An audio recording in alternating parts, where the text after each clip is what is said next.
We hear a lot about criminals these days, but what happens when they lose their temper in court? These are the top 10 convicts who freaked out in a courtroom. At number 10, we have Timothy DiMatteo.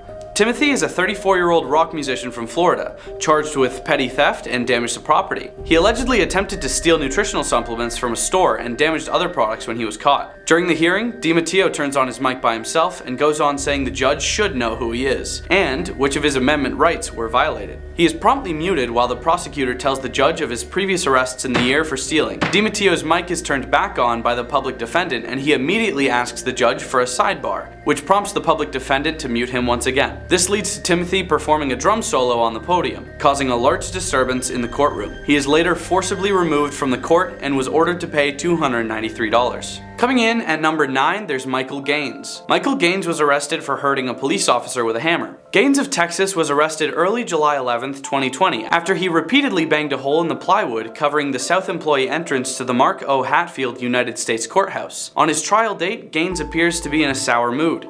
The judge begins to speak, calling out how deliberate the attack was, before Gaines interrupts her by saying, yeah. The judge ignores this and goes on, saying the reports noted that he was hawking up saliva, but Mr. Gaines wasn't having any of it. He immediately starts yelling obscenities at the judge, exclaiming that she only believes the officers because of their uniform. The altercation continues with Michael Gaines continuing to scream obscenities at the judge. Someone on the opposing side of Gaines thanks him for proving his points, which causes Gaines to get increasingly more angry. The officers in the building lead him out, and he is sentenced to 3 years and 10 months in jail. At number 8, there's the bizarre case of public defender Andrew Weinstock versus Judge John Murphy in Moore Justice Center in Brevard County, Florida. I say versus for a reason. The public defender asks if the court has filed for him to waive his client's right to a speedy trial, and the judge responds with a yes. Weinstock then says he isn't waiving. The judge asks him what he would like to do then, and Weinstock repeats himself saying, "I'm not waiving. What do you want to do?" The judge gets increasingly aggravated, saying if he had a rock he would throw it at the public defender, and tells him not to piss him off. The situation escalated when Andrew Weinstock refused to back down, and the judge told him to step outside of the courtroom if he wanted to get beat up. The public defender then walks out to meet him in the hallway for what sounds like a fist fight for the ages. Judge Murphy walks back into the courtroom alone and resumes trial. Unfortunately for John Murphy, he was permanently fired as a judge, never to return again. At number 7, we have Bass Webb. Bass Webb was arrested for 2 counts of attempting to end a life. A week earlier in Paris, Kentucky court, he attempted to run over 2 jail employees, pinning one of them against a wall. At his first appearance in court, the judge recused herself from the trial because she knew the 2 employees he ran over, and she couldn't bear to see him. Bass Webb then spat on the judge and was escorted out. While waiting for trial, he started a prison riot.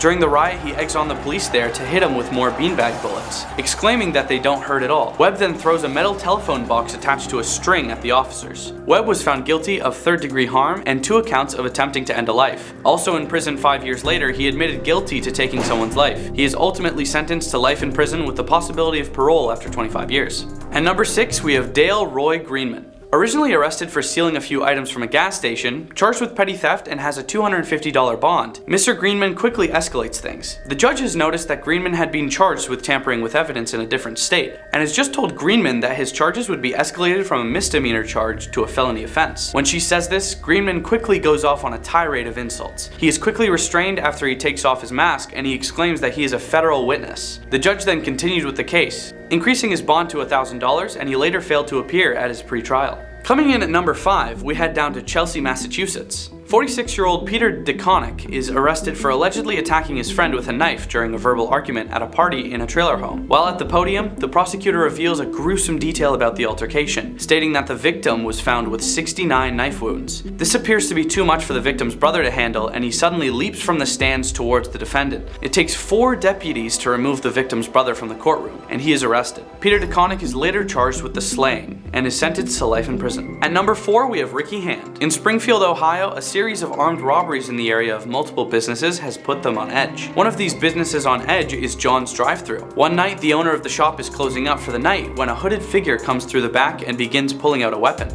Before he could get it out, however, the owner fires his own at the man and injures him as he runs away. The police are notified, and during the investigation they arrest a man linked to more than 30 armed robberies, Ricky Hand. During an interrogation, he admits to many of the armed robberies and even accepts that he's going to be in prison for a long time. During the trial, however, he sings a different tune. When the judge sentences him to 40 years in prison, he quickly pulls out a bottle of his own excrement from his arm sling, a result of the wound he faced from the attempted robbery, and he sprays his own cocktail all over the courtroom before being apprehended. At number 3, we're heading to Louisville, Kentucky for the case of Adam Satterley. He's appearing for a bond hearing on substance charges.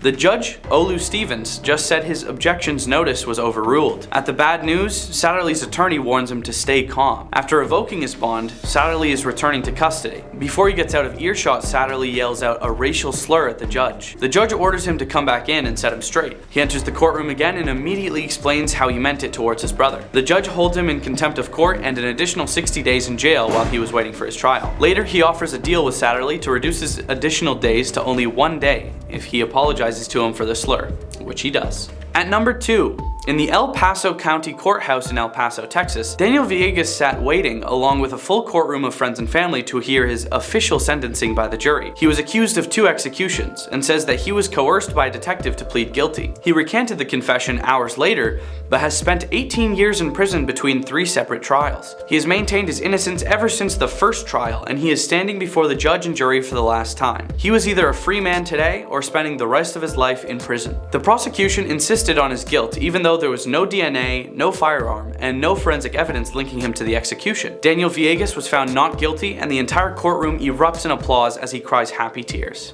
Finally, at number 1, we have a case against an ex-wife. A man is filing for domestic hurt charges against his ex-wife. He is completely professional and calm during the trial and explains that things escalated since his ex-wife left jail. He states that she had been violent towards him before she suddenly interrupted him. The ex-wife tries to explain to the judge that their personal life has nothing to do with the court. The judge tells her that she will be held in contempt of court, and the ex-wife launches herself at the judge. She flings papers around, threatens the judge, and is apprehended. She is sent to jail for 5 months and then pleads guilty for intimidating a participant in a legal process. She agrees to a diverted sentence of 5 years. Well, those were the top 10 convicts who freaked out in a courtroom. Thanks for watching, and we'll see you next time.